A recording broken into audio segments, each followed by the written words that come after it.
नमस्कार दोस्तों, स्वागत है आपका मेरे channel Nitesh Tiwari e learning पर।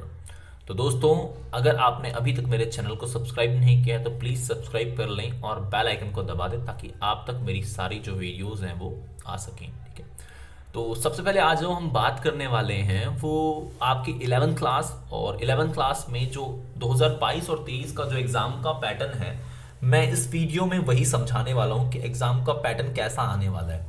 सो एग्ज़ाम का जो पैटर्न है बहुत सिंपल रहेगा। जैसे आपका क्वेश्चन जो एग्ज़ाम होगा वो लगभग आपका 80 नंबर का होगा और ड्यूरेशन जो अवधि होगी समय की वह 3 घंटे रहेगी। अब इस 80 नंबर के एग्ज़ाम में कुछ डिविजन्स किए गए हैं कि किस प्रकार से आपका एग्ज़ाम आएगा और कैसे कैसे प्रश्न आएंगे। सबसे पहले हम बात कर लेते हैं आपके जो 30 प्रश्न हैं। तो टोटल नंबर जो एग्ज़ाम के क्वेश्चंस की हैं इट्स अबाउट 30। तो 30 क्वेश्चन हैं। 30 में से आपका जो पहले से लेकर 12 तक है वह बहुविकल्प है। आपके ऑब्जेक्टिव क्वेश्चंस हैं जिनमें आपको 1 नंबर ही मिलेगा प्रत्येक क्वेश्चन को करने पर। दूसरा आपका है 13 से 18 जो प्रत्येक क्वेश्चन आपका 2 नंबर का है और प्रत्येक प्रश्न का जो आंसर है आपको वो कम से कम 50 शब्दों में करना है। चौथा 19 से 23 जो प्रश्न है वो 4 नंबर के हैं, उनके आंसर आपको कम से कम भी तो 100 वर्ड्स में लिखना है, 100 शब्दों में लिखना है। पांचवा आपका 24 से लेकर 26 जो गद्यांश है, पैसेज है, कार्टून है, चित्र पर आधारित है, उसी में देखना है और फिर आंसर देना है समझ करके। छठा है कि 27 से लेकर 30 तक में, किसमें 27 से लेकर जो आपका 30 है उसमें आपके जो प्रश्न है वह 6 नंबर का होगा और 170 वर्ड कम से कम आपको लिखना है और अधिकतम संख्या भी नहीं होनी चाहिए, 170 से ज़्यादा भी नहीं होनी चाहिए। देखिए रीज़न ये होते हैं इन प्रश्नों की संख्या या शब्दों को बताने की ताकि बच्चा क्या समझा है। आजकल क्या होता है बच्चे बनाना आंसर शुरू कर देते हैं, आपको वो नहीं करना। और एक चीज़ पहले बता देता हूँ, जो भी ये सैंपल पेपर हम देख रहे हैं बिल्कुल सेम क्वेश्चंस नहीं आते हैं। अगर आपको कोई बता रहा है कि यार सिमिलर क्वेश्चन आने वाले हैं, भाई वो झूठ बोल रहा है। सिमिलर आंसर नहीं आते या क्वेश्चन भी नहीं आते, बस एग्जाम का जो पैटर्न है वो समझा दिया जाता है। इसमें ऐसा ऐसा आएगा या आ सकता है। हाँ, कुछ क्वेश्चंस रिपीट हो सकते हैं बट पूरा पैसेज, पूरा सैंपल पेपर रिपीट कभी भी नहीं होता है भाई। तो इसको ये मत समझ लेना कि बस ये देख लिया तो हो जाएगा। आपको मेहनत करनी पड़ेगी, आपको हार्डवर्क करना पड़ेगा, तभी आपके अच्छे मार्क्स आएंगे। बस यह एक उदाहरण है, यह एक एग्जाम्पल है कि ऐसे ऐसा प्रश्न आपके आएंगे। ठीक है, आगे बढ़ते हैं। तो सबसे पहला जो प्रश्न रहने वाला है कि जर्मन दार्शनिक इमैनुअल कांट ने अधिकार की कौन सी अवधारणा पेश की है। तो इसका आंसर रहेगा बी, एथिकल। जो आपका आंसर है वो सही रहेगा इसमें। ठीक है, एथिकल आंसर सही रहेगा। अगला है कि अर्ध अध्यक्षात्मक प्रणाली के विषय में क्या सही है। जो सेमी प्रेसिडेंशियल सिस्टम है इसमें आपको बताना है कि भैया राज्य का जो प्रमुख होगा वह राष्ट्रपति ही होता है। हमारे वाले में संसदीय प्रणाली, पार्लियामेंट्री जो सिस्टम है उसमें देश का प्रमुख राजा या राष्ट्रपति कोई भी हो सकता है। लेकिन अर्धअध्यक्षात्मक प्रणाली जो कि श्रीलंका में है, कहाँ पर है, श्रीलंका हमारा जो पड़ोसी देश है, अभी इसका बहुत हालत खराब है आर्थिक रूप से, यहाँ पर यह प्रणाली है। इसके अलावा फ्रांस है और रशिया भी है। तो यहाँ पर राज्य का जो प्रमुख होता है केवल राष्ट्रपति हो सकता है। अगला प्रश्न है न्यायपालिका की स्वतंत्रता को सुनिश्चित करने के विभिन्न तरीकों में से निम्नलिखित में से कौन सा असंगत है, इनमें से कौन सा गलत है। तो पहला है सर्वोच्च न्यायालय के अन्य न्यायाधीशों की नियुक्ति में सर्वोच्च न्यायालय के मुख्य न्यायाधीश से सलाह ली जाती है। ये बिल्कुल सही है। न्यायाधीशों को अमूमन अवकाश प्राप्ति की आयु से पहले नहीं हटाया जा सकता, यह भी सही है। उच्च न्यायालय के न्यायाधीशों का तबादला दूसरे उच्च न्यायालय में नहीं किया जा सकता। न्यायाधीशों की नियुक्ति में संसद दखल नहीं है, ये गलत है। तो मेरे ख्याल से इसका आंसर जो रहेगा वो सी रहेगा। इसका परफेक्टली आप आंसर बताइए, सी। संसद, अब क्या है कि जो हाई कोर्ट होता है उसके न्यायाधीशों का तबादला किया जा सकता है, इसने बोला नहीं किया जा सकता, ये आपका रॉन्ग है। तो आंसर रहेगा सी आंसर ठीक है आपका। अगला प्रश्न हमारा है निम्नलिखित में से किसने तर्क दिया कि समानता भी उतनी ही निर्णायक होती है जितनी की स्वतंत्रता। तो समानता भी उतनी ही जरूरी है जितनी स्वतंत्रता। तो यह बात कार्ल मार्क्स कहते हैं। कार्ल मार्क्स क्या कहते हैं? कार्ल मार्क्स कहते हैं कि समानता भी उतनी ही निर्णायक मतलब जरूरी है जितनी स्वतंत्रता। रूसो जो है वो है स्वतंत्रता पर बल देते हैं। भीमराव अंबेडकर जो है वह गरीबों पिछड़ों की बात करते हैं, उनके आरक्षण की बात करते हैं। और थॉमस हॉब्स भी सामाजिक जो चीजें हैं, सामाजिक व्यवस्था और अधिकारों की, उन्हीं की बात ये भी करते हैं, विद्वान है ये भी, ठीक है। अगला प्रश्न है कि कथन और कारण को हमें समझना है। तो कथन कारण का जो पैटर्न है बहुत सारे बच्चों को समझ नहीं आता है। मैं आपको बता देता हूं, ज्यादातर जो उसके देखो यार आंसर रहने वाले हैं वो आपका पहला या दूसरा ही रहता है, मतलब ए या बी ही रहता है, तो इस बात को समझ लो। अब इसमें ये रहता है लगभग कि कारण और अभिकथन दोनों सही होता है, तो आपको व्याख्या भी कर रहा होता है, तो आपको पहला लगा देना है या फिर बी लगा देना है। बाकी समझने का तरीका एक ये भी है कि आपसे जो पहला पूछा जाएगा, जैसे क्वेश्चन एग्जाम्पल लेते हैं इसी का, तो पांचवा क्वेश्चन क्या पूछ रहा है समझते हैं इसको। ये कहता है कि राष्ट्र की सीमाओं का पुनर्निर्धारण अभी भी जारी है, मतलब देश की जो सीमाएं हैं किसी भी देश की वे अभी भी जारी है, मतलब बढ़ रही हैं, ठीक है। अगला इसी का बोलता है कि राष्ट्र आत्मनिर्णय के दावे में राष्ट्र अंतरराष्ट्रीय समुदाय से अलग राजनीतिक इकाई की मांग करता है। देखो यार दोनों कहीं ना कहीं से मिल रहे हैं, क्योंकि दोनों में राष्ट्र वर्ड आ रहा है और यहां पर जो राष्ट्र वर्ड है वो एक सिमिलर पॉइंट है। सो आपको देखना है कि पहला जो अभिकथन है, जो पहली बात की जा रही है, ठीक है, और जो उसका कारण बताया जा रहा है, क्या दोनों में कोई संबंध है। यदि संबंध है तो इसका आपको आंसर ए लगा देना है कि हाँ भाई अभिकथन और कारण दोनों की व्याख्या की जा रही है, ठीक है। और अगर नहीं की जा रही, दूसरा पॉइंट नहीं मिल रहा है, तो आप कह सकते हैं कि केवल पहला वाला सही है या केवल दूसरा वाला सही है, यह भी एक तरीका हो सकता है, ठीक है। वैसे इसका आंसर मैं आपको बता देता हूं कि राष्ट्र की सीमाओं का पुनर्निर्धारण अभी भी जारी है, बिल्कुल जारी है।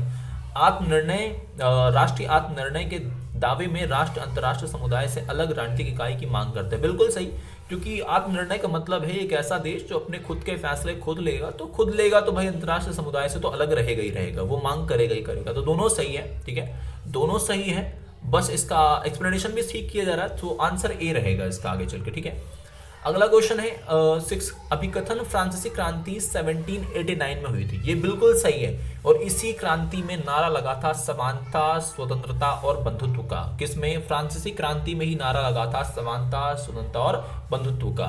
अगला, एशिया और अफ्रीका के अनेक उपनिवेशों में समान नागरिकता को मांग औपनिवेशिक शासकों में स्वतंत्रता हासिल करने के लिए संघर्ष रही। ये बिल्कुल सही है, लेकिन दोनों का कोई रिलेशन नहीं है, तो सही तो दोनों है, ये भी सही है ये भी सही है, लेकिन रिलेशन नहीं है, ठीक है, सही दोनों है। निम्नलिखित में से कौन से प्राकृतिक अधिकार राजनीतिक सिद्धांतकारों के द्वारा 17वीं और 18वीं शताब्दी में चिन्हित किए गए थे? तो ऑप्शन है जीवन का अधिकार, समानता का अधिकार, स्वतंत्रता का अधिकार, संपत्ति का अधिकार। इसमें समानता हटा दीजिए, बाकी देखिए आप किसमें समानता नहीं है। तो आंसर आपका रहने वाला है इसका सी, जिसमें 1, 3rd एंड 4th है, तो आपका आंसर इसमें रहेगा सी, आंसर सी रहेगा। Which of the natural rights were identified by the political thinkers during the 17th-18th century? अच्छा, ये ऊपर वाला ही क्वेश्चन था। अगला प्रश्न है कि फ्रांसीसी क्रांति कब हुई थी? तो फ्रांसीसी जो क्रांति है यह लगभग आपकी होती है 18वीं शताब्दी के, आपको यही बता देना है, ये रहा पूर्वार्ध वाला पॉइंट 18 ड्यूरिंग। उसके बाद है 9वां प्रश्न हमारा है, कौन सा निम्नलिखित में से कौन स्वतंत्रता की नकारात्मक अवधारणा का समर्थन करते हैं? तो नकारात्मक जो स्वतंत्रता है उसके बारे में जीएस मिल की बात आती है और एफ ए हयाक की बात आती है। इन दोनों ने ही जो नकारात्मक स्वतंत्रता है उसका समर्थन किया है। तो ऑप्शन देखते हैं कौन सा है, इट्स 2nd एंड 4th। तो 2nd और जो 4th आंसर है वह डी का है, तो आंसर डी सही रहेगा। अगला प्रश्न है कि लिबर्टी, जो लिबर्टेरियम जो शब्द है उससे निकला है, जिसका लिबर्टेटियम जो शब्द है, लिबर्टेटियम शब्द किससे संबंधित है? सो ये लैटिन शब्द है। कौन सा शब्द है? ये एक लैटिन शब्द है, आपको बता देना है, यह एक लैटिन शब्द है, आंसर सी रहने वाला है इसका, ठीक है।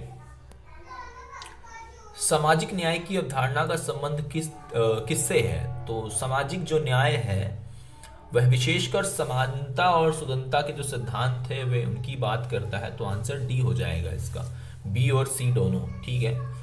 अगला प्रश्न है, मानवाधिकार दिवस कब से मनाया जा रहा है? तो देखो यार, मानवाधिकार जो दिवस है इट्स अराउंड 10 दिसंबर 1948 से ही मनाया जा रहा है, 1948 से। और इसके लेकर इसको मतलब मानवाधिकार, मानव के अधिकारों की रक्षा के लिए UNHRC भी बनाया गया है आपका, United nation UNHRC, United nation human rights commission, ठीक है। दोबारा से आप इसको याद कर सकते हैं, UNHRC, United nation human rights commission. तो इसी के द्वारा 10 दिसंबर 1948 से ही मनाया जा रहा है। वैसे विश्व का सबसे बड़ा संगठन यूएनओ है और यूएनओ के ही सारे ये अंग हैं, मतलब UNHRC, WHO, यूनिसेफ, ये सब उसके एक एजेंसियां हैं। किसकी? यूएनओ की। अगला हमारा प्रश्न रहेगा कि दो नंबर वाले अब आगे क्वेश्चन। तो राजनीतिक सिद्धांत का विषय क्षेत्र क्या है? देखिए, राजनीतिक जो सिद्धांत है ये विशेषकर आपको आपके अधिकारों के बारे में बताता है। पॉलिटिकल थ्योरी का जो विषय क्षेत्र है, अधिकारों के बारे में, आपके कर्तव्यों के बारे में है, समानता के बारे में है, स्वतंत्रता के बारे में है। और जितने भी आप चीजें पॉलिटिकल सिस्टम में पढ़ते हैं, अधिकार, कर्तव्य, शासन व्यवस्था, वह सब इसी के अधिकार क्षेत्र है। इसके अलावा विद्वानों के जो विचार है कि भाई कार्ल मार्क्स ने क्या कहा। कार्ल मार्क्स ने कहा समानता भी बहुत जरूरी है जितनी स्वतंत्रता। रूसो ने कहा स्वतंत्रता बहुत जरूरी है। महात्मा गांधी ने कहा कि राजनीति जो है वो सांप की तरह है, कुंडली मार के बैठे हुई है, उससे जूझने के अलावा कोई विकल्प नहीं। ये सब कहाँ पढ़ा आपने? पॉलिटिकल थ्योरी में पढ़ा है। 14वां प्रश्न है, राजनीति वही है जो राजनेता करते हैं। इस कथन से आप सहमत हैं? क्या आप समझते हैं, क्या समझते हैं? देखिए, राजनीति वही है जो राजनेता करते हैं, ये मैं इससे बिलीव नहीं रखता हूं। इसका आंसर आप लिखिएगा नहीं, यह बिल्कुल सही नहीं है। राजनीति वह नहीं है जो राजनेता करते हैं, क्योंकि राजनेता जो है वे स्वार्थ में, निजी स्वार्थों में लग जाते हैं, फरेब करने शुरू कर देते, झूठे वादे जुमले करते हैं वो लोग, और जनता को भ्रमित करके केवल वोट लेते हैं। लेकिन वास्तविकता में जो राजनीति है वह जन कल्याण का माध्यम है, जनता के लिए कल्याण करने का एक माध्यम है। इसी के साथ अगला प्रश्न है, अल्पसंख्यकों की प्रतिनिधित्व की किसी एक विधि को लिखिए। हम किस प्रकार से माइनॉरिटी को बढ़ावा दे सकते हैं, रिप्रेजेंटेशन दे सकते हैं? देखिए, उनके लिए हम शिक्षा, स्वास्थ्य, रोजगार के अवसर, महिलाओं के लिए रोजगार के अवसर, यह सब बढ़ावा दे करके हम प्रतिनिधित्व दे सकते हैं। इसी के साथ अगर मैं बताऊं तो अल्पसंख्यकों के अधिकारों की बात भी भारतीय संविधान में की गई है। भारतीय संविधान में अनुच्छेद आपका लगभग आप कह सकते हैं कि जो अनुच्छेद आपका 25 से लेकर 28 है, अनुच्छेद आपका 25 से लेकर 28 है, जो कि धार्मिक स्वतंत्रता की बात करता है, और उसी के साथ 29 और 30 है जो शिक्षा और अल्पसंख्यक के सांस्कृतिक अधिकारों की बात करता है। तो ये दोनों ही जो मौलिक अधिकार दो हैं, वहां पे अल्पसंख्यक के प्रतिनिधित्व को अच्छे से रखा गया है। ठीक है, इसी के साथ अगला हमारा जो प्रश्न रहने वाला है वो ये रहेगा कि सामाजिक न्याय से संबंधित किन्हीं दो नीति निर्देशक तत्वों को बताना है। देखिए, सामाजिक जो न्याय है, पहली बात तो मैं आपको बता दूं कि नीति निर्देशक तत्व जो है वो संविधान के भाग 4 में है। अनुच्छेद आपका 36 से लेकर 51 में राज्य के नीति निर्देशक तत्वों का वर्णन है, और राज्य के नीति निर्देशक तत्व जो है वो आयरलैंड से लिया गया। आयरलैंड यूरोप में कंट्री है। ठीक है, अब चलिए बात कर लेते हैं थोड़ा सा कि यार कौन से इसके तत्व हैं, नीति निर्देशक तत्व। ठीक है, तो इसके नीति निर्देशक जो तत्व हैं विशेषकर आर्थिक नीति से संबंधित हैं, कुछ सामाजिक और शिक्षा से संबंधित हैं, शासन से संबंधित है, सरकार कैसे चलेगी। इसी के साथ साथ इसमें बात जो की जाती है वह स्मारक तथा ऐतिहासिक महत्व से संबंधित है, अंतरराष्ट्रीय शांति और सुरक्षा से संबंधित है। देखो, आपको ना तत्व लिखने थे, तो आप इन पांचों में से कोई भी लिख देना। मैं दोबारा बोल देता हूँ, आर्थिक नीति से संबंधित, सामाजिक तथा शिक्षा से संबंधित, शासन से संबंधित, स्मारक तथा ऐतिहासिक महत्व से संबंधित, अंतरराष्ट्रीय शांति और सुरक्षा से संबंधित। तो कोई से भी दो तत्व लिख दो और 2 नंबर ले लो। अगला है, कामकाजी महिलाओं को मातृत्व अवकाश दिया जाना समानता के अधिकार का उल्लंघन है यह या नहीं। देखिए, आपको पहले मैं आपको एक चीज बहुत क्लियर देखता हूं, ये बिल्कुल भी नहीं है। ये समानता के जो सिद्धांत है उसका उदाहरण बिल्कुल गलत नहीं कहता है, बिल्कुल सही कर रहा है ये। क्योंकि देखिए, जो महिलाएं हैं अगर मातृत्व मतलब जब वह माँ बनने वाली हैं, वह प्रेग्नेंट हैं, ठीक है, तो उस समय अगर उन्हें अवकाश दिया जा रहा है तो भाई उसकी आवश्यकता है उन्हें। पुरुष लोग तो मातृत्व नहीं कर सकते, वो तो नहीं देते, तो उन्हें छुट्टी क्यों चाहिए? जो व्यक्ति या जो महिला बच्चे को जन्म दे रही है उस टाइम पीरियड में सरकार द्वारा यह एक विशेष सुविधा दी जा रही है, तो यह महिलाओं को काम करने का जो उनका अधिकार है, जो सरकार कहती है कि हर किसी को काम करने का अधिकार है, उसकी रक्षा कर रहा है। तो यहां पर महिलाओं को अवकाश दिया जाना समानता के सिद्धांत का उल्लंघन बिल्कुल भी नहीं है। इसके माध्यम से उनके रोजगार के अधिकार की रक्षा ही की जा रही है। आप इस प्रकार से लिख दीजिएगा, ठीक है। अगला प्रश्न है कि अल्पसंख्यक समुदायों की धार्मिक आजादी के लिए संविधान में कौन से प्रावधान किए गए हैं, वर्णन कीजिए। देखिए, अल्पसंख्यक जो लोग हैं, जिसमें आपके पारसी आते हैं, जिसमें आपके बुद्ध आते हैं, जिसमें आपके मुस्लिम लोग आते हैं, ये धार्मिक रूप से अल्पसंख्यक है भारत में, ठीक है। ईसाई लोग, सिख भी, तो इसमें जो ये लोग धार्मिक रूप से अल्पसंख्यक है, भारतीय संविधान में तो इसका प्रावधान है। भारतीय संविधान में अनुच्छेद जो आपका 25 से 28 है, वो तो सीधा कहता है आप किसी भी धर्म से हैं, किसी भी वर्ग से हैं, आपको अपने धर्म का प्रचार प्रसार करने का अधिकार है, अपने धर्म को आगे बढ़ाने का अधिकार है, अपने शिक्षा और सांस्कृतिक स्थान जो है वो खोलने का अधिकार है। तो इस प्रकार से उनकी जो धार्मिक आज़ादी है उसका रक्षा भारतीय संविधान में किया जा रहा है। आप पहले अनुच्छेद बताइएगा और फिर बाद में चल के शिक्षा संस्थान जो अपना है वो कार्यक्रम है, अपने धर्म का प्रचार प्रसार कर सकते हैं। ये सब बातें आप लिखकर आगे बढ़ सकते हैं। अगला प्रश्न है, क्या आप मानते हैं कि भारत में स्थानीय शासन ने लोकतंत्र को सशक्त किया है? बिल्कुल। भारत में जो स्थानीय शासन है भैया, उसने लोकतंत्र को बहुत मजबूत किया है। कैसे किया है? देखिए, पहले क्या था कि अगर छोटा आदमी है, गांव देहात का है, ज्यादा पढ़ा लिखा नहीं है, लेकिन उसे न्याय चाहिए। अब कैसे मिलेगा भाई? पढ़ा लिखा तो है नहीं, पैसे भी नहीं है। लेकिन अब स्थानीय शासन आ चुका है, पंचायत बैठ रही है, तो अपने मुद्दे को वहां बेबाकी से रख पाएगा, अच्छे से कह पाएगा, डरेगा नहीं। ना उसका पैसा खर्च होगा, ना उसका टाइम ज्यादा लगेगा, ना ज्यादा पेचीदगी होगी, ना ज्यादा मुश्किल होगा। तो वह अच्छे तरीके से अपनी बातों को रख पाएगा। और लोकतंत्र तो कहता ही है, जितने ज्यादा से ज्यादा लोग शासन व्यवस्था में शामिल होंगे, उतना ही लोकतंत्र को बढ़ावा मिलेगा। तो आप पहले स्थानीय शासन बताइए थोड़ा सा एक्सप्लेनेशन के लिए, कि स्थानीय शासन जो है गांव और जिला स्तर का शासन होता है। स्थानीय शासन ने लोकतंत्र को बढ़ावा दिया है। स्थानीय शासन के कारण जो गांव का सबसे पिछड़ा वर्ग था, कमजोर वर्ग था, अशिक्षित वर्ग था, वह भी अपनी बातें रख पा रहा है, वह भी न्याय पा रहा है, वह रोजमर्रा की समस्याओं को सुलझा पा रहा है। यह सस्ता साधन है। यह सब आप लिख सकते हैं। क्वेश्चन है, भारतीय लोकतंत्र में जनप्रतिनिधियों के चुनाव की कौन सी विधि अपनाई जाती है? तो आपको बताना है फर्स्ट पास्ट दी पोस्ट सिस्टम। यह चुनाव प्रणाली का मतलब है जो सबसे आगे जीत प्रणाली। जो सबसे आगे रहेगा वह जीत जाएगा। मान लीजिए 100% वोट है, इन 100% को मैं बंटवारा कर देता हूं। तो 100% जब मैंने बांट दिया तो मैंने 21, 20, 20 और 19 हो गए ना 100।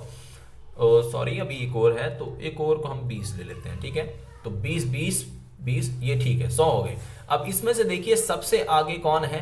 21। तो 21 जो है भारतीय चुनाव प्रणाली के अनुसार केवल एकमात्र % वोट के साथ आगे है और वही जीत जाएगा। तो भारत में चुनाव प्रणाली है जो सबसे आगे जीत प्रणाली। इसमें हम प्रतिनिधि, पहला पॉइंट अब लिखिए, इसमें हम प्रतिनिधि को वोट देते हैं। प्रतिनिधि जनता के प्रति उत्तरदायी होता है। इसमें आप बताइएगा, ज्यादा वोट मिलने पर भी कम सीटें मिल सकती हैं और कम वोट मिलने पर भी ज्यादा सीटें मिल सकती हैं, मतलब इसमें अनिश्चितता है।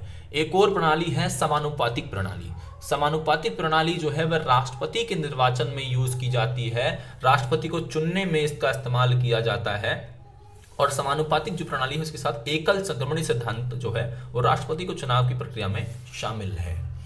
अगला प्रश्न है कि संवैधानिक उपचारों के अधिकार में कौन कौन से शामिल याचिकाएं हैं? देखिए, संवैधानिक जो उपचार का अधिकार है उसमें 5 आपके याचिकाएं शामिल हैं। मैं 5 के नाम बोल देता हूं, आपको सिर्फ 4 लिखने हैं। पहला है बंदी प्रत्यक्षीकरण, दूसरा है परमादेश, तीसरा है आपका निषेध आदेश, चौथा है अधिकार प्रक्ष्य, 5वां है उत्प्रेषण रिट। जो पहला है बंदी प्रत्यक्षीकरण, वह कहता है कि आप यदि आपको पुलिस गिरफ्तार करती है तो गिरफ्तार करते समय आपको कारण बताना अनिवार्य है। गिरफ्तार करने का तरीका यदि गलत रहता है 24 घंटे के अंदर आपको मजिस्ट्रेट के सामने पेश किया जाएगा, आपको जज के सामने ले जाया जाएगा और जज ये डिसाइड करेगा तरीका सही था या गलत था, और अगर गलत था तो आपको छोड़ दिया जाएगा। ये बंदी प्रत्यक्षीकरण कहता है। दूसरा है आपका परमादेश। परमादेश में क्या होगा? जब कोई सार्वजनिक अधिकारी अपने अधिकार का दुरुपयोग करके आपके मौलिक अधिकार को हानि पहुंचाने की कारण बनेगा या हानि पहुंचाना चाहेगा तो परमादेश जारी होता है। मान लीजिए कोई पुलिस वाला है और बिना बात की तुमको उठा के ले जा रहा है और तो तुम्हारे को जेल में बंद कर दिया, तो वो तुम्हारे स्वतंत्रता के अधिकार का हनन है और तुम इसके तहत परमादेश जारी करवा के उसके खिलाफ सरकार न्यायालय में दरख्वास्त करोगे तो न्यायालय जो है परमादेश जारी करेगा कि ये तो गलत किया इसने। तीसरा आपका है निषेध आदेश। निषेध आदेश का मतलब है जब कोई छोटी अदालत ऐसे किसी मामले की सुनवाई कर देती है जो उच्च अदालत का था, तो उच्च अदालत उस पर निषेध आदेश लगा देगा कि भैया तुमने सुनवाई कैसे कर दी, ये काम तो तुम्हारा था ही नहीं। चौथा है अधिकार प्रश्य। मान लीजिए कोई ऐसा व्यक्ति है जो अनपढ़ है, बिल्कुल पढ़ा लिखा नहीं है, लेकिन बहुत बड़े पद पर जाके बैठ गया, आईएएस बन गया है, तो अब सरकार को पता चलता है, अब लोगों को पता चलता है भाई ये तो गड़बड़ हो गया, तो अब कोर्ट उसके खिलाफ अधिकार प्रश्य जो हो रिट है वह जारी करेगा और उसके पद से उसको हटा देगा। पांचवा है उत्प्रेषण रिट। इसमें क्या होगा, जब कोई सार्वजनिक अधिकारी या निचली अदालत ऐसा कोई फैसला सुना देंगे जो उनके बस की नहीं थी या उनके क्षेत्र में नहीं आती थी, तो ऊपर की अदालत या बड़ा अधिकारी उनके खिलाफ कार्यवाही करने के लिए इस रिट को जारी करेगा, या सर्वोच्च न्यायालय जो है उच्च न्यायालय वो जारी इसको करेंगे। अगला प्रश्न है कि भारतीय धर्मनिरपेक्षता के विषय में नेहरू के क्या विचार थे। देखिए नेहरू जी जो थे वो सेक्युलरिज्म में बिलीव, पहली बात तो सेक्युलरिज्म का मतलब बताइएगा कि धर्मनिरपेक्षता का मतलब होता है किसी भी धर्म को ज्यादा महत्व ना देना या किसी भी धर्म को राजकीय धर्म ना अपनाना, राज्य का कोई धर्म नहीं होगा। दूसरी बात, भारतीय संविधान में जो सेक्युलरिज्म है, यह जो संघ धर्मनिरपेक्षता है जिसको पंथ निरपेक्षता भी बोलते हैं, यह 42 जो अमेंडमेंट है, 42वें जो संशोधन के माध्यम से 1976 में इसको शामिल किया गया। और धर्मनिरपेक्षता मतलब इससे पहले नहीं हुआ करता था। अब धर्मनिरपेक्षता में नेहरू ने क्या कहा है, तो नेहरू जी कहते हैं, पहली बात तो नेहरू जो थे धर्म को ज्यादा नहीं मानते थे, वह सभी धर्मों को भेदभाव भी नहीं करते थे, लेकिन नेहरू का मानना था कि सभी धर्मों को समभाव, जो एक थ्योरी है कि सभी धर्मों को समभाव हो और धर्मों में जो एक कमियां हैं उनको दूर करने का प्रयास नेहरू जी काफी करते हैं, तो वही इनके विचार हैं। अगला है राष्ट्रवाद के विभिन्न चरण कौन कौन से होते हैं। देखिए जो राष्ट्रवाद है उसके विभिन्न चरणों की जब हम बात करते हैं तो उसमें सबसे पहला होता है लोगों के समूह का इतिहास। जैसे भारत के लोगों के समूह का इतिहास है कि हम लंबे समय से देवताओं की जो पूजा कर रहे हैं, प्रकृति की पूजा कर रहे हैं, नहरों की पूजा कर रहे हैं, ये हमारा इतिहास है, गौरवशाली इतिहास है जिसमें महाराणा प्रताप का आता है, ठीक है, अशोक सम्राट का नाम आता है, पृथ्वीराज चौहान का नाम आता है। ये सब हमारे लिए गौरवशाली लोग हैं जो हमारा साझा इतिहास के बारे में बताते हैं। हम भाषा की बात करते हैं, हमारा साझी भाषा हिंदी है, कई क्षेत्रों में कोई और लैंग्वेज है, लेकिन उत्तर भारत में हिंदी जो लैंग्वेज है ये हमारी साझी भाषा है। जाति और जातिवाद जो है ये हमारी साझी भाषा के बारे में बात की जाती है। संस्कृति के आधार पर हम स्वयं को एकीकृत करते हैं, यह भी राष्ट्रवाद का ही उदाहरण है। इसी के साथ ही पैसेज आपका निम्नलिखित गद्यांश का ध्यानपूर्वक अध्ययन कर इस पर आधारित प्रश्नों के उत्तर लिखिए। तो देखिए इसको पहली बात आप पढ़ लीजिएगा, मैं सीधा नीचे चला जाता हूँ और मैं इसके आंसर दे दूंगा, आप सिर्फ पैसेज पढ़ लेना पहले। संघीय विधायिका के कौन कौन से सदन हैं, तो संघीय विधायिका जो हमारी है उसके 2 सदन हैं जिसमें एक लोकसभा है और एक आपका राज्यसभा है। ये मुझे अगला प्रश्न रहेगा, कानून बनाने का कार्य निम्नलिखित में से किसका है। देखो यार ये तो बहुत सिंपल आंसर पूछ लिया इसने क्वेश्चन, मतलब ये विधायिका का काम है। विधायिका जो है वह आपका कानून को बनाती है, कार्यपालिका लागू करवाती है, न्यायपालिका न्याय करती है और कानून की समीक्षा करती है। ये आंसर आपको याद रख लेने, तीनों आ सकते हैं अलग अलग करके भी। और लोकसभा राज्यसभा आपको पता ही होगा, लोकसभा जो निचला सदन है, राज्यसभा ऊपरी सदन है, दोनों क्लियर हो गए होंगे। शासन का कौन सा अंग जनता के प्रति उत्तरदायी होता है। देखिए जनता के प्रति जो उत्तरदायी जो आपका है वो ए बी दोनों है, विधायिका और कार्यपालिका दोनों ही जनता के प्रति उत्तरदायी है, ठीक है। संसदीय नियंत्रण का निम्न में से कौन सा साधन नहीं है, मतलब संसदीय नियंत्रण हमारे जो संसदीय नियंत्रण का साधन नहीं है, तो प्रश्न पूछक है, प्रश्न पूछ करके जो कि 12 से 1 का समय होता है जब प्रश्न काल होता है। दूसरा आपका अविश्वास प्रस्ताव, जब किसी मंत्री के खिलाफ अब जो विपक्षी दल है वह कोई प्रस्ताव लाता है, यदि वो पास हो जाएगा तो फिर मंत्री के साथ साथ सरकार को भी गिरना होगा। कटौती प्रस्ताव तो ये तो बजट में होता है, तो कटौती प्रस्ताव ही आंसर जो है वो रहेगा, क्योंकि वॉकआउट में क्या होगा, असहमति पर या फिर कोई जो सांसद है वो अभद्र व्यवहार करता है तो जो अध्यक्ष होगा वो उन्हें निकाल देता, तो उसे भी वॉकआउट कहा जाता है। अगला प्रश्न हमारा जो रहेगा, इस कार्टून को देखना है और फिर आंसर देना है। देखिए इस कार्टून को और समझिए कौन से चैप्टर से। यह जो आपका कार्टून है यह नागरिकता वाले चैप्टर से है, तो आंसर भी देखिए इसका क्या रहेगा, कार्टून में कौन सी अवधारणा है, तो आंसर भी नागरिकता वाला ही आपको लगा देना है कि भैया ये बात की जा रही किसकी, नागरिकता की बात की जा रही है। किसकी बात की जा रही है, नागरिकता की बात की जा रही है। उपयुक्त कार्टून में दर्शाए गए लोग कौन हैं, तो देखिए जो दर्शाए गए जो लोग हैं वह प्रवासी मजदूर हैं या प्रवासी हैं या मजदूर हैं या एनएआई हैं, सामाजिक कार्यकर्ता हैं। देखिए प्रवासी मजदूर भी हो सकते हैं आपके इसमें, तो विशेषकर ये आपके प्रवासी मजदूर का आंसर लगा देता हूं मैं। आपको अगर कोई और लगता है तो आप बता सकते हैं कमेंट में करके मुझे। अगला प्रश्न है कि नागरिकों के बुनियादी अधिकारों में कौन सा शामिल नहीं है, तो देखो नागरिक के जो बुनियादी अधिकार हैं उसमें मतदान का अधिकार, न्यूनतम मजदूरी का अधिकार, शिक्षा पाने का अधिकार, सामाजिक रूप से सहायता करने का अधिकार। तो बुनियादी अधिकार में जो शामिल नहीं होगा वह आपका होगा सामाजिक रूप से सहायता करने का जो अधिकार है, यह मुझे डिफरेंट लग रहा है, तो आंसर डी नहीं शामिल होगा। बाकी मतदान का और न्यूनतम मजदूरी का और शिक्षा का अधिकार तो बुनियादी है। किस देश के लोगों ने समान नागरिकता पाने के लिए अश्वेत सत्तारूढ़ गोरे अल्पसंख्यकों के खिलाफ एक लंबा संघर्ष किया था, तो इसका आंसर रहेगा सी।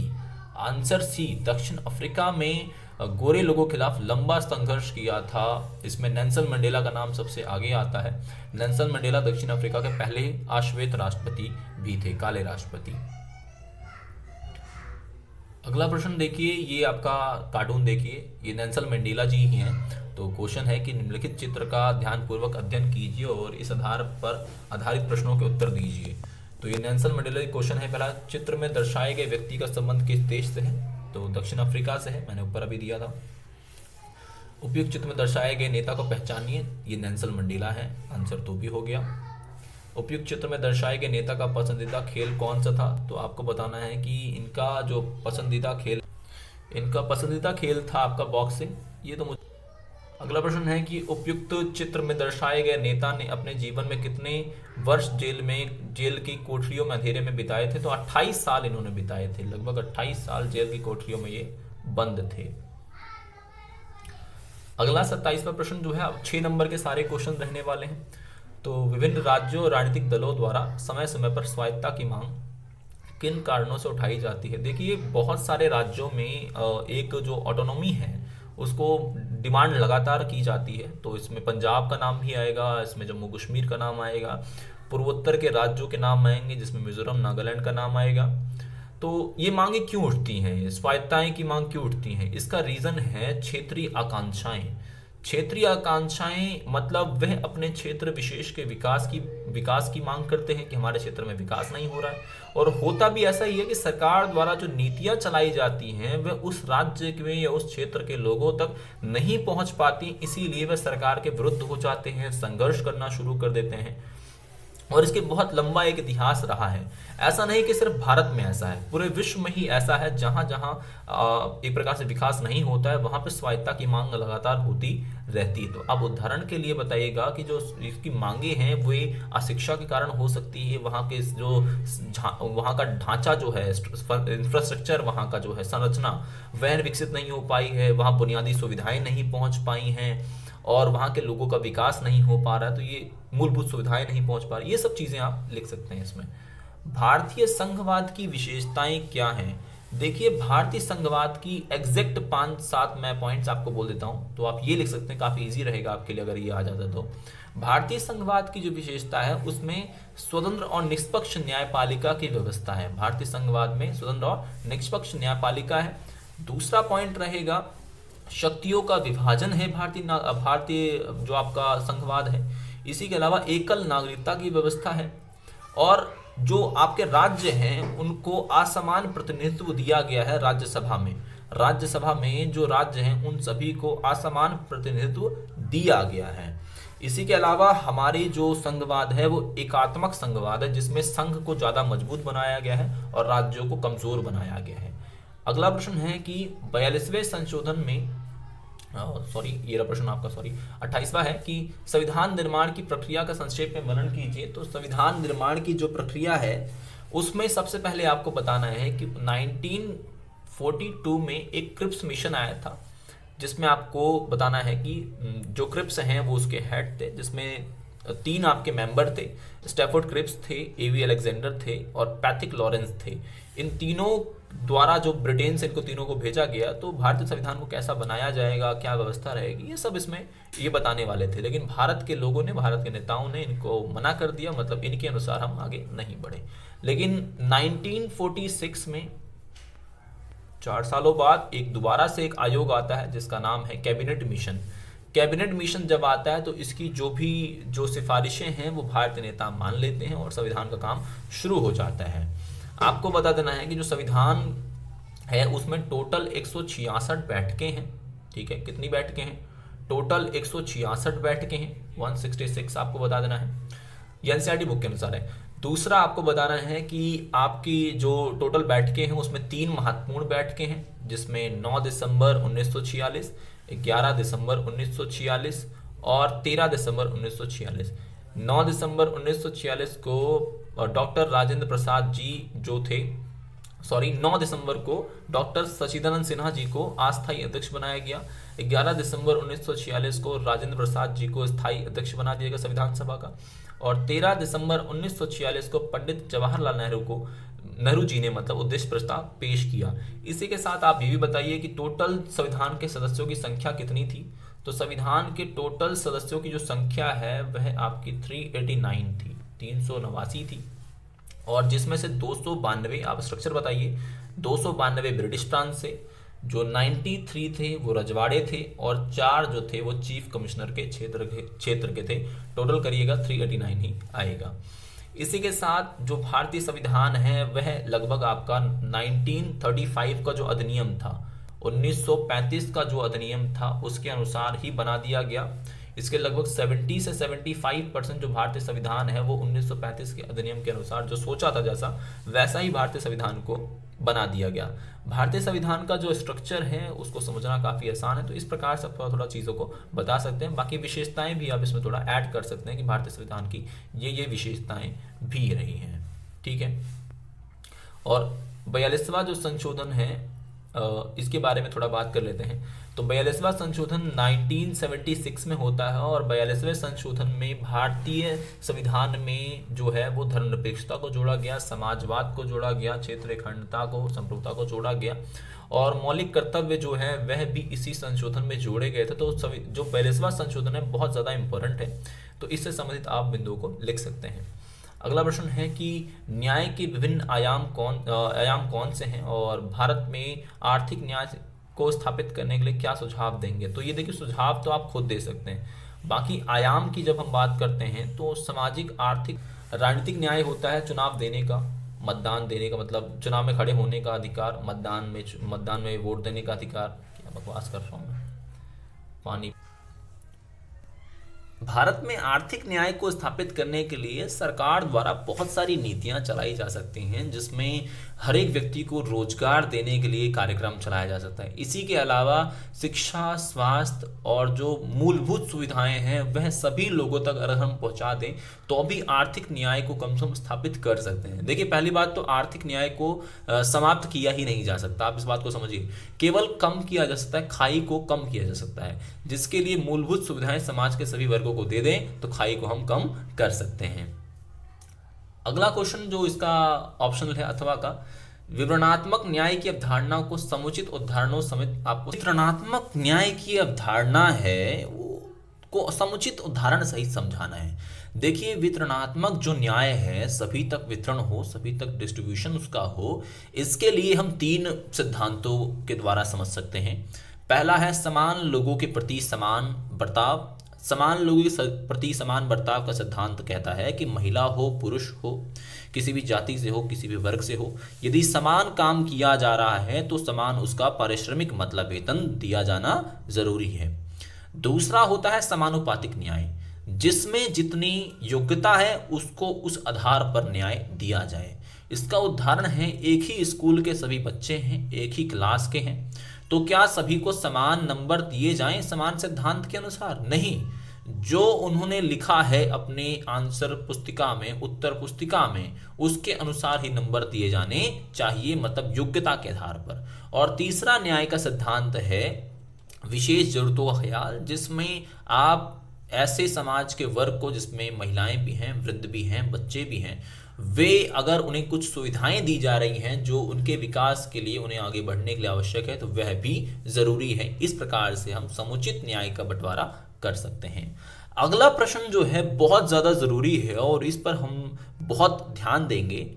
वह प्रश्न है राष्ट्रपति का जो चुनाव है वो निर्वाचन की प्रक्रिया क्या है। तो सबसे पहले मैं आपको बता दूं कि राष्ट्रपति के निर्वाचन की प्रक्रिया जो है वह समानुपातिक या एकल संक्रमणीय सिद्धांत के अनुसार की जाती है। राष्ट्रपति का चुनाव भारतीय संविधान में अनुच्छेद 53 के द्वारा किया जाता है और राष्ट्रपति को हटाने की जो प्रक्रिया है वह 61वें जो अनुच्छेद है उसके माध्यम से महाभियोग लाकर हटाया जा सकता है।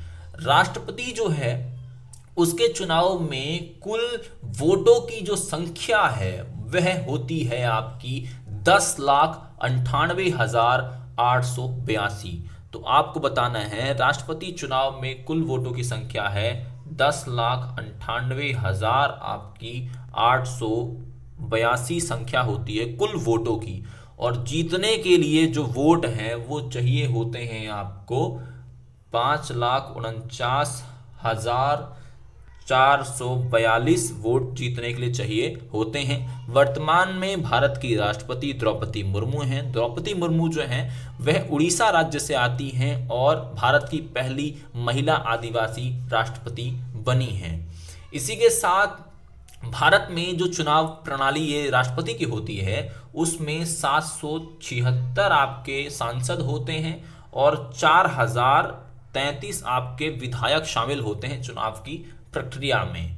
इतना लंबा प्रोसेस चलता है और भारत के सबसे प्रमुख आदमी, देश के सर्वोच्च आदमी राष्ट्रपति का निर्वाचन इसी प्रकार से किया जाता है। ये सारे पॉइंट्स अगर आप लिखेंगे तो आपके फुल में से फुल मार्क्स आएंगे।